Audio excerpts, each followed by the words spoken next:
Hi pool players, hope you enjoyed those two little kick shots. And I have a nice secret I want to share with you about the last one. You know what's important and what's the key to make this cue ball stick and slide behind these two balls here? That is to use a lot of topspin. If you don't, the cue ball will get away from these balls and it will never stop there.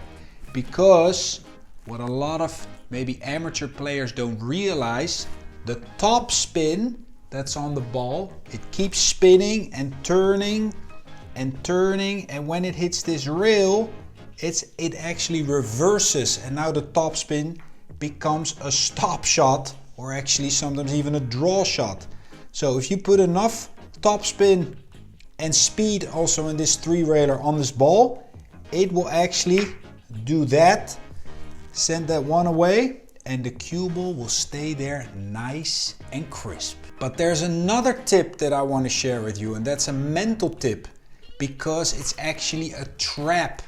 And that is, if you can do these shots in practice, there can be an expectation that you should be able to do it all the time.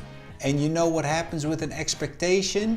When you expect something, you become passive. You stop working for it and you start waiting for the result to happen instead of working for it. And that is a mental trap. Especially in matches, this can be a very tricky thing. We have to stay humble towards the game, respect it, and don't expect everything to happen automatically. Another big thing in mental match play, guys, is tilt. Mistake tilt, bad luck tilt, opponent tilt, equipment tilt, you name it. All very challenging topics, because how do you cope with making a big blunder and then coming back and making a great shot to save the match? I have a great example for you guys from a World Cup of Pool match from a few years back. I make a big blunder and then I recover with a great shot afterwards to save the game. Check it out. Here's the safety blunder on the 2-ball.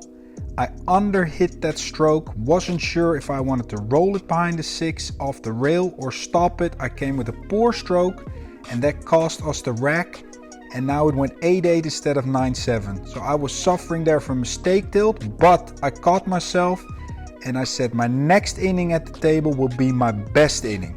This was on 8-8, my next inning, and that mental state of mind won us the game. We got ball in hand there and Nick made a beautiful 2-9 combo to put us in the semifinals.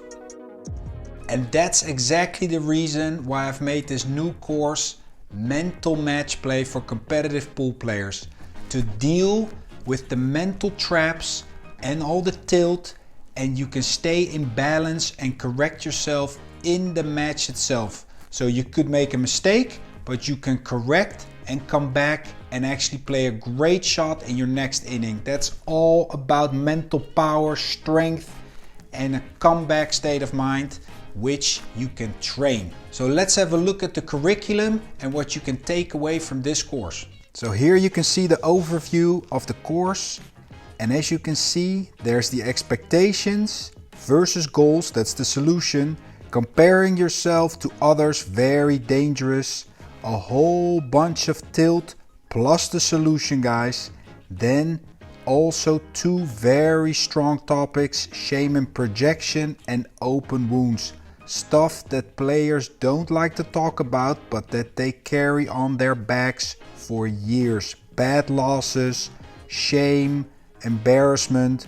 We have to try to get that to the surface, deal with it so we become more free and get our joy back in the game and start winning more games. When you're done with this course, you can confidently handle various forms of tilt and maintain a solid composure in your matches, and you're gonna have multiple tools to hold on in those tough match situations and climb back into good form. So if you want to become a better player and start winning more matches, come and join me in this course. Click the link below and I'm gonna see you right there. Take care.